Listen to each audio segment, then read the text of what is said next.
Hi everyone, in this video we are on page 3 of the note packet and we're going to be starting lesson B, trig proofs. Now, I know a lot of you feel like you're just not good at trig proofs, but it's really, you just don't have a good sense of direction with them yet. So it's kind of like when you first move to a city and you don't know where anything is and you have to use your GPS constantly.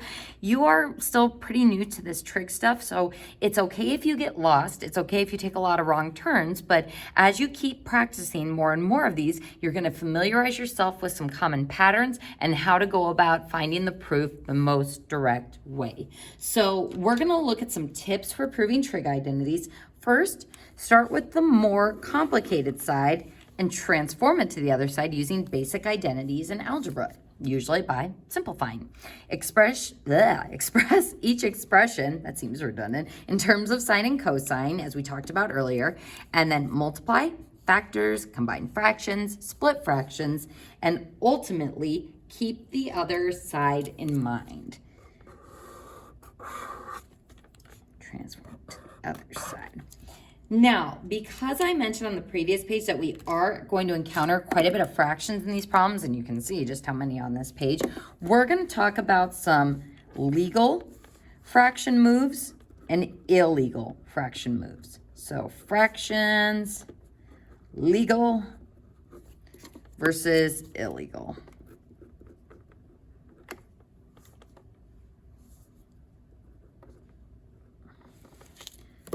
So let's go ahead and start with what is legal with fractions. First, if I have x plus 2 all over 3, I can use division distribution to do x divided by 3 and 2 divided by 3, which gives me x over 3 plus 2 over 3. Now, an illegal maneuver, I think I'm going to draw a line to separate these. An illegal maneuver would be if I have 3 over x plus 2. Division distribution only works if you're dividing by a monomial. It doesn't work in the other direction going like this. So I'm going to put a big sad face here. How about an angry face? So this is not equal to 3 over x plus 3 over 2. So this is an illegal maneuver. This is a legal maneuver. Let's look at another fraction strategy. If I have 1/3 times 3, oop, that's a terrible multiplication sign. So 1/3 times 3/4, I can cross simplify the 3's and turn this into 1/4. An illegal maneuver would be if I tried to do that exact same thing, but across addition. So this we can't do because of the adding sign. So you can't cross simplify across addition. And let me tell you that when we do these proofs, a lot of times you're gonna be very tempted to do this one because it would be nice if we can cancel when things get ugly instead of having to find a common denominator and use creative forms of 1. Let's go ahead and move to our next fussy little rule. 2x plus 5 over x plus 2. Can I cross off those x's? No, because this binomial is a whole factor and this binomial is a whole factor. There's nothing that I can simplify here because those factors are not the same. Now, where students sometimes get confused is when they add fractions together and they get something like this on the top, something like this on the bottom. Can I do this? No, it's in the illegal column. And if you're looking at that going, well, why is it illegal? It's written in parentheses. It's not that it has to be written in parentheses in order for you to be able to cancel it, because if that was the case, I could just put parentheses around that x and around that x and cancel them out. The key thing is you can only cross simplify within multiplication. So it's actually the same beef as we had on the previous problem. You cannot cross simplify across an addition sign on the top. So instead what you would want to do here is add x and x together to get 2x, add 2 and 3 together to get 5. And as you can see, there's nothing I can simplify there, which means there would be nothing to simplify over there as well. All right, folks, so take a deep breath, and we're going to jump into our first problem. Now, what I normally do when I start a proof, so this equality expression, is I decide on a side to lock down. So I'm going to choose to lock down what I think is the easiest side. This one has cosine and tangent, which maybe I can make tangent in terms of sine and cosine, but sine x, as far as proving goes, there's not a whole lot I can do with it. So I'm going to put the right side on lockdown, and this is the other side I'm going to keep in mind that I want to make this left side look like. Now, that's another thing with proofs, and I know that the trig teachers emphasize this as well, but you don't manipulate both sides at the same time. You lock up one side and then manipulate the other side to look like it. So I'm not doing like equation operations here, only manipulation of one side. So let's go ahead. I'm going to zoom in here on example 1. So I want to make this expression look like sine x. So I would start by putting this in terms of sine and cosine. So cosine is just cosine x. And make sure you're including your variables. Don't get sloppy and just put cos and tan. I'm going to be picky about that on the homework. Cosine x times tangent is sine x over cosine x. So can I simplify this? We sure can. Cross simplify and we get sine x. And now that my left side looks like the locked up right side, our proof is done. Let's go ahead and move to example 2. Now on this one, my right side is looking simpler. So I am going to go ahead and lock up that side, and that's what I'm going to try to make this left side look like. So cotangent, secant. I'm going to go ahead and start by putting both of these in terms of sine and cosine. Remember, cotangent starting with C gets cosine on the top, and then sine on the bottom. Notice that we're using the variable theta here. And folks, I wouldn't be super picky about that on a written test or work, but my math lab is going to be very picky about consistent variables. So something to be aware of as you start the homework on that. Secant is 1 over cosine of theta. So I can cross simplify cosine theta with cosine theta, and I get 1 over sine theta. And the reciprocal of sine is equal to cosecant theta. And that would be our answer. I have made the left side look like the right side.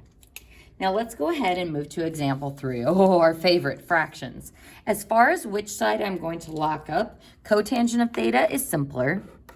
So I'm going to try to make this ugly little fraction look like this one. So folks, we are looking at a double fraction. I have this fraction divided by this other fraction. And hopefully you're starting to get in the flow of remembering that instead of dividing by fractions, we keep, change, flip. So we're going to keep 1 over sine theta. We're going to change division to multiplication. And then we are going to reciprocalize 1 over cosine. What's the reciprocal of 1 over cosine? Cosine theta over 1. So anytime you're dividing by a fraction, you multiply by the reciprocal. And folks, I'll be totally transparent. Usually it's basic fraction rules such as keep, change, flip that messes people up in this unit. It's not the trig aspect, it's applying it within fraction rules. So from here, is there anything I can cross simplify? Nope. So we get cosine theta over sine of theta, which, hey, is what cotangent of theta is equal to. So now I have successfully completed that proof. So let's move on to example 4. Now on this one, tangent squared theta is looking a little bit simpler. So I'm going to lock up that side and try to make the left side look like it. Now here's where we need to be careful. As I'm looking at this left side, I'm trying to make it look like this right side, it's helpful if you think about what this has that this doesn't have, or vice versa. So even though I have locked up the right side, I'm just gonna put a little cloud around the fact that tangent squared x is equal to sine squared x over cosine squared x. This is helpful to keep in mind because if I think about trying to get this to look like this and then that, I can see that I already have the right denominator I need. What I don't have is the sine squared x on the top. But if I look at 1 minus cosine squared x, hopefully the Pythagorean identity is coming to mind. So folks, looking at this problem, if you were like, well, I kind of wanted to cancel out those cosine squareds with each other, can I do that? Can we take out a binomial part here? The answer is no, because this is a binomial, or that entire expression is its own factor. So I want you to put a note that says, careful, no binomial parts. As in, don't try to take out that cosine squared with that cosine squared. And folks, hopefully you can tell, since this is a proof, that that would be wrong, because is 1 equal to tangent squared x? Absolutely not. So this means I can't take out those two with each other. Now, let's go back to using a Pythagorean identity on the top. What we are going to do is carefully rearrange the Pythagorean identity.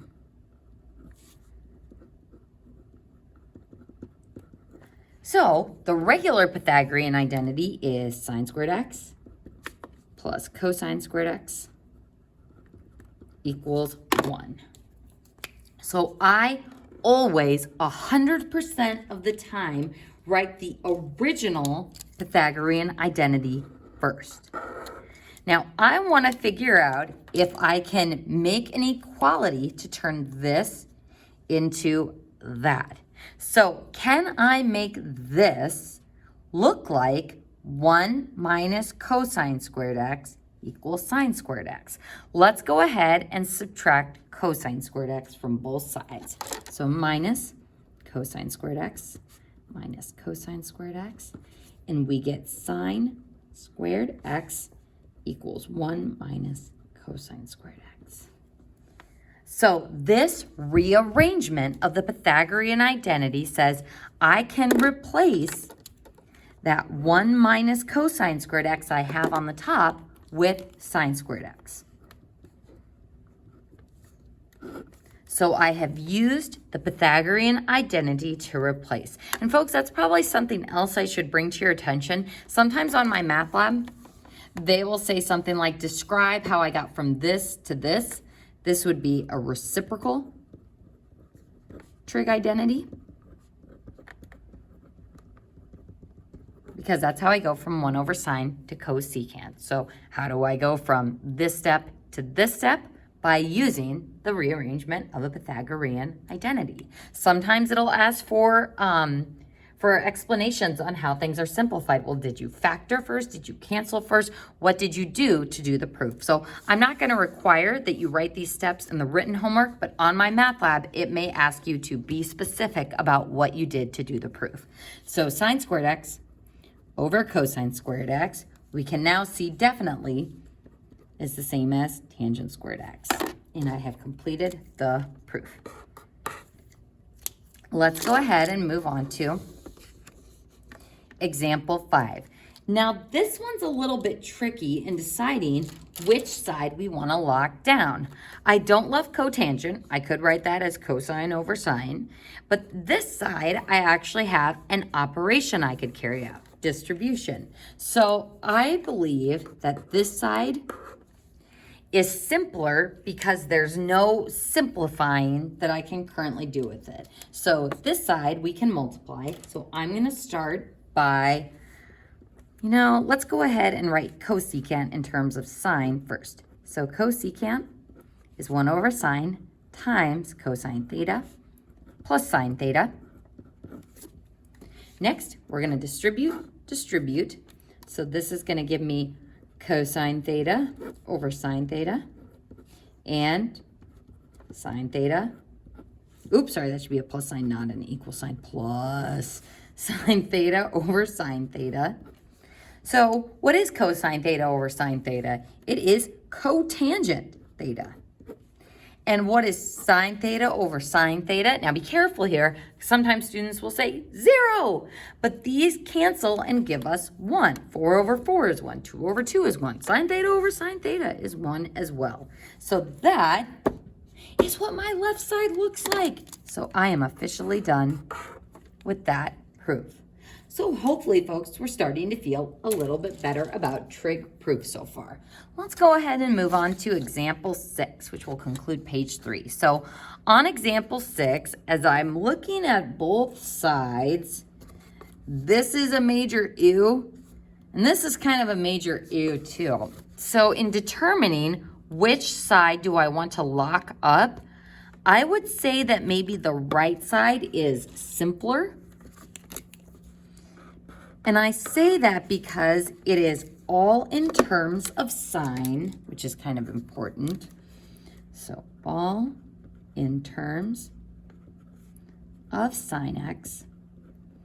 And also on the left, we have a trigonometric quadratic equation, which pushes me to think that maybe we'll be able to factor that, and thus maybe we'd be able to do some simplifying. So I'm gonna lock up the right side because there's no simplifying I can do here. I can't take out the 1s, I can't take out the sine x's, so trap, trap, trap, trap those binomials. And I'm gonna start by seeing what I can do on the top. I've got sine squared x plus 2 sine x plus 1. This is a quadratic sine function, so I can treat this like x squared plus 2x plus 1 and factor it. So I'm looking for a product of 1 and a sum of 2, so 1 and 1. But instead of x, we'll have sine x. So sine x plus 1 and sine x plus 1. Now we could write that as sine x plus 1 squared. We can write it in that condensed form, but I like leaving it in the expanded form for simplifying purposes. This is over cosine squared x. All right, so we factored it and nothing significant has happened except that sine x plus 1 is the same as 1 plus sine x. So this factor is good, but I only want one of them. This cosine squared on the bottom needs to go. So as I stated over here, this expression is all in terms of sine. So can I rewrite cosine squared in terms of sine? We can by using the Pythagorean identity. Now, folks, I'm going to go back up to my original Pythagorean identity, and I am going to do a rearrangement that will allow me to replace cosine squared with some sine squared stuff and something with 1. So I strongly recommend you start here because sometimes we'll say, oh, it's sine squared plus 1, or it's 1 minus sine squared, or sine squared minus 1. It's important that you get it right where the negative is and where the 1 is. So I'm going to go up here to sine squared x plus cosine squared x equals 1, and I'm going to say, how can I set this as cosine squared x equals something? I can isolate cosine squared by subtracting sine squared x from both sides. So minus sine squared x will leave me with cosine squared x, and then subtract sine squared x from the other side, we get sine squared x. So I'm going to replace cosine squared x with 1 minus sine squared x. So sine x plus 1, sine x plus 1, all over 1 minus sine squared x. Trap, trap. We are still stuck here, or we still haven't gotten to this final answer. Now, what students will sometimes do, and I don't want to actually draw, I'll do it in pencil so I can erase it. Sometimes students will, if I can find a working pencil on my desk with a million pens and yet no pencils, there we go. Sometimes students will try to do this and they'll say, yep, and then I'm left with a sign and the ones cancel, but I'll just leave a 1 there, and I guess the minus is still there. They'll try to do some illegal math to make it work. Folks, here's the deal. I would much rather you write stuck and that you know you can't do something illegal like this, than for you to try to just do something illegal to make it look like the right side of the equation. So don't do illegal things. I'd rather you state that I know I can't do stuff like this, so I am stuck. I mean, I'd rather you not get stuck at all, but don't try to do any crazy simplifying just to fudge it and make it look like the right side. So how are we going to continue from here? Remember that we said to keep the other side in mind. So how does this side look like that side? I've got the sine x plus 1, but I've got this extra sine x plus 1, and I have sine squared on the bottom instead of just sine.